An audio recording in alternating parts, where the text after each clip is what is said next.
સુરત મહાનગરપાલિકા ચૂંટણી સુરત શહેર કોંગ્રેસ પ્રમુખ વિપુલ ઉધનાવાલા અને પોલીસ વચ્ચે ઘર્ષણ થયું છે। ચૂંટણી અધિકારીની કચેરી ખાતે ઘર્ષણ। ભાજપના કાર્યકર્તા ચૂંટણી અધિકારીની કચેરીમાં શું કરી રહ્યા છે તે સવાલ ઉભો થયો છે। અત્યારે લાઈવ દ્રશ્યો આપ જોઈ રહ્યા છો। કોંગ્રેસ પ્રમુખ અને પોલીસ વચ્ચે બબાલના લાઈવ દ્રશ્યો સુરતથી સામે આવી રહ્યા છે। ઉમેદવારી ફોર્મ ખેંચવાની છેલ્લી ઘડીએ જબરદસ્ત તમાશો સુરતમાં જોવા મળી રહ્યો છે। સુરત પોલીસ અને કોંગ્રેસના કાર્યકર્તાઓ વચ્ચે ઘર્ષણ સર્જાયું છે। ધક્કામુક્કીના પણ દ્રશ્યો સર્જાયા છે, જેના સીધા દ્રશ્યો અત્યારે સુરતથી સામે આવી રહ્યા છે। ભાજપના કાર્યકર્તાઓને ચૂંટણી અધિકારી કચેરીમાંથી બહાર કાઢવામાં આવે તેવી માંગ કરવામાં આવી રહી છે, જેના કારણે કોંગ્રેસના કાર્યકર્તાઓ રોષે ભરાયા છે। પોલીસ સાથે ધક્કામુક્કી પણ થઈ છે। ઉલ્લેખનીય છે કે ઉમેદવારી ફોર્મ ખેંચવાની છેલ્લી ઘડીએ સુરતથી હંગામાના જે દ્રશ્યો સામે આવ્યા છે, કોંગ્રેસ પ્રમુખ અને પોલીસ વચ્ચે બબાલની ઘટના બની છે। ચૂંટણી અધિકારીની કચેરી ખાતે ઘર્ષણ સર્જાયું છે। દ્રશ્યોમાં આપ જોઈ શકો છો, ધક્કામુક્કી પણ થઈ રહી છે। જે પ્રકારની આ સમગ્ર ઘટના સામે આવતા તમાશો છે તે છેલ્લા દિવસે પણ યથાવત જોવા મળી રહ્યો છે। તો સુરતથી સીધા દ્રશ્યો અત્યારે આપ જોઈ રહ્યા છો, જ્યાં કોંગ્રેસના કાર્યકર્તાઓ અને પોલીસ વચ્ચે ઘર્ષણ સર્જાયું છે। ઉલ્લેખનીય છે કે ધક્કામુક્કીના પણ દ્રશ્યો જોવા મળ્યા છે। ભાજપના કાર્યકર્તાઓને ચૂંટણી અધિકારી કચેરીમાંથી બહાર કાઢવાની માંગ। કીર્તેશ જોડાયા છે। કીર્તેશ, જે પ્રકારનો તમાશો હાલ જોવા મળી રહ્યો છે, શું અપડેટ છે આપની પાસે હાલની?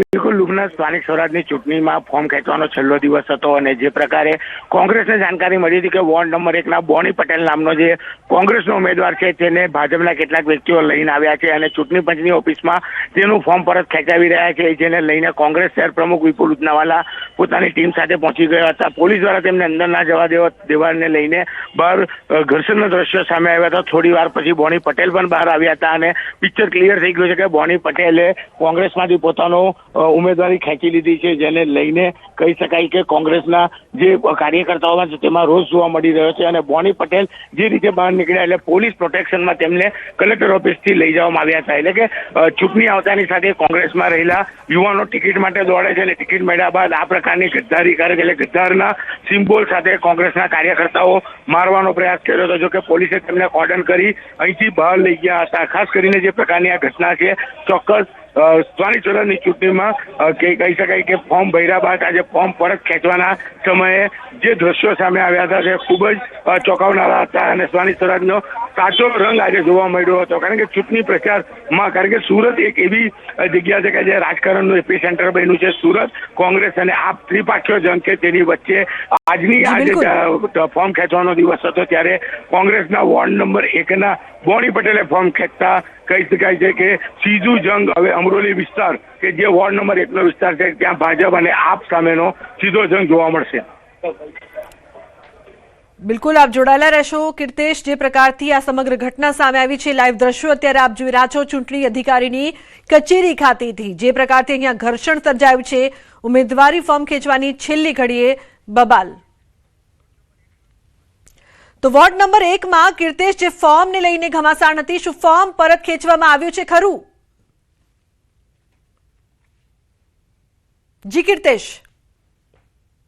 બોની પટેલ કે વોર્ડ નંબર 1 ના કોંગ્રેસના ઉમેદવાર હતા, તેમને અહીંયા લઈને આવ્યા હતા અને ચૂંટણી અધિકારીની જે ઓફિસ હતી તેની અંદર લઈ જવામાં આવ્યો હતો। આ જાણકારી મળતા, કારણ કે સવારથી જ કોંગ્રેસે જે ચૂંટણી અધિકારીની ઓફિસ છે ત્યાં પોતાના એજન્ટો મૂકી દીધા હતા। કોઈ પણ વ્યક્તિ ફોર્મ પરત ખેંચવા આવે તો તાત્કાલિક પાર્ટીને જાણ કરે, એટલે કે જાણ થતાની સાથે જ વિપુલ ઉધનાવાલા અને તેમની ટીમ પહોંચી હતી, પણ પોલીસ દ્વારા તેમને અંદર ના જવા દેવામાં આવ્યા હતા અને બહાર ઘર્ષણના દ્રશ્યો જોવા મળ્યા હતા। અડધો કલાક બાદ બોની પટેલ અને ભાજપના લઘુમતી સમાજના આગેવાનો બહાર નીકળ્યા હતા, એટલે પિક્ચર ક્લિયર થઈ ગયું હતું કે બોની પટેલ દ્વારા ફોર્મ પરત ખેંચી લેવામાં આવ્યું છે અને થોડીક જ વારમાં બોની પટેલ બહાર આવ્યા બાદ પિક્ચર સંપૂર્ણ ક્લિયર થઈ ગયું કે બોની પટેલે ઉમેદવારીમાં પોતાનું ફોર્મ ખેંચી લીધું છે અને કહી શકાય કે તે ચૂંટણી નથી લડવાના તેવી જાહેરાત કરી દીધી હતી। આ તમામ વસ્તુ ના થાય તેને લઈને કોંગ્રેસ દ્વારા આ વર્ષે રણનીતિ અપનાવવામાં આવી હતી। 40 જેટલા મજબૂત દાવેદારો હતા, તેમને અજ્ઞાત સ્થાને લઈ જઈને રાખવામાં આવ્યા હતા। તે તમામ લોકોને આજે સાંજે સુરત લાવ્યા બાદ ચૂંટણી પ્રચારમાં ઉતારવાના હતા।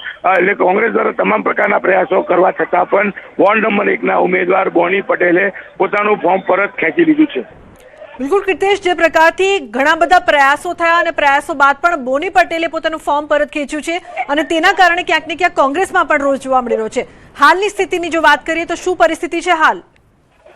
બિલકુલ કોંગ્રેસમાંથી ઉમેદવારી કરવામાં આવે છે, ટિકિટ આપવામાં આવે છે, ફોર્મ ભરવામાં આવે છે. લોકસભાની ચૂંટણીમાં જે પ્રકારે નિલેશ કુંભાનીએ છેલ્લા સમયે ફોર્મ ખેંચી સુરત બેઠકને બિનહરીફ જીતાડી હતી, એટલે કે તે વસ્તુ ના સર્જાય તેને લઈને સુરત હોય, બરોડા હોય, અમદાવાદ હોય, રાજકોટ હોય, તમામ જગ્યા પર આ વખતે કોંગ્રેસ દ્વારા તમામ ઉમેદવારોને અજ્ઞાન સ્થળે લઈ જવાનો પ્રયાસ કરવામાં આવ્યો હતો. તમામ લોકોને અંદર રાખવામાં આવ્યા હતા, પણ એમાંનો એક ઉમેદવાર બહાર નીકળ્યો હતો, ભાજપના હાથે લાગી ગયો હતો અને ભાજપના કેટલા એજન્ટો અને કાર્યકર્તાઓ તેને લઈને કલેક્ટર ઓફિસ ખાતે પહોંચ્યા હતા અને તેમને અંદર લઈ જઈ તેમનું ફોર્મ પરત ખેંચાવ્યું હતું. આ આક્ષેપો 1 કલાકથી ચાલી રહ્યા હતા. વિપુલ ઉધનાવાળાએ ઘણા પ્રયાસો કર્યા, પોલીસ સાથે ઘર્ષણ કર્યું, પણ એમને અંદર ના જવા દેવામાં આવ્યું. આખરે ફોર્મ પરત ખેંચીને જયારે બહાર આવ્યા ત્યારે કીર્તેશ, આભાર સમગ્ર માહિતી બદલ. અનેક પ્રયાસ બાદ પણ ફોર્મ છે તે પરત ખેંચવામાં આવ્યું છે. તો બારડોલીમાં જિલ્લા પંચાયત બેઠકમાં બબાલ થઈ છે. ભાજપ દ્વારા ઉમેદવારને ધમકાવવાનો આક્ષેપ કરવામાં આવ્યો છે. મહિલા ઉમેદવારને ફોર્મ પરત ખેંચવા માટે દબાણ કરવામાં આવ્યું. જિલ્લા પંચાયતના પૂર્વ પ્રમુખ ભાવેશ પટેલ સામે આક્ષેપ છે. બારડોલી મામલતદાર કચેરી ખાતે લઈ જવાયા છે. તો સુરતમાં બારડોલીમાં બાબેન જિલ્લા પંચાયત બેઠકમાં ઉમેદવારીને લઈને ભારે બબાલ. ભાજપના આગેવાનો દ્વારા ઉમેદવારોને ધમકાવવાના ગંભીર આક્ષેપ કરવામાં આવ્યા છે. એ પણ મહિલા ઉમેદવાર વંદનાબેનને ફોર્મ પરત ખેંચવા માટે હેરાન કરાતા હોવાનો આક્ષેપ કરવામાં આવ્યો છે. પંચ નીચે અમારા એપોઇન્ટમેન્ટના નીચે ગાડી લઈને અમને લેવા આવેલા. બસ બોયલા તો કઈ નહીં, ખાલી બેસી જાઓ. ભાવેશભાઈ સરપંચ એ લોકો તો ખાલી કીધા કે તમે ખાલી ગાડીમાં બેઠી જાઓ, બસ અમને લઈ જતા હતા. અમે નહીં બેસા, મેં ડાયરેક્ટ ઘરે જતી રહી કે મને નથી બેસવું એમ. જેનામાં મેં ફોર્મ ભરેલો છે તેનામાં જ મેં લડા એમ કીધું. મેં ઓફર એમ કે ખાલી એમ બસ પૈસાની લાલચ, એટલે એ પોતે બોલ્યા નહીં. સમાચારનો પ્રવાહ યથાવત રહેશે. હાલ રોકાઈશું એક બ્રેક માટે. આપ જોતા રહો ન્યૂઝ 18 ગુજરાતી.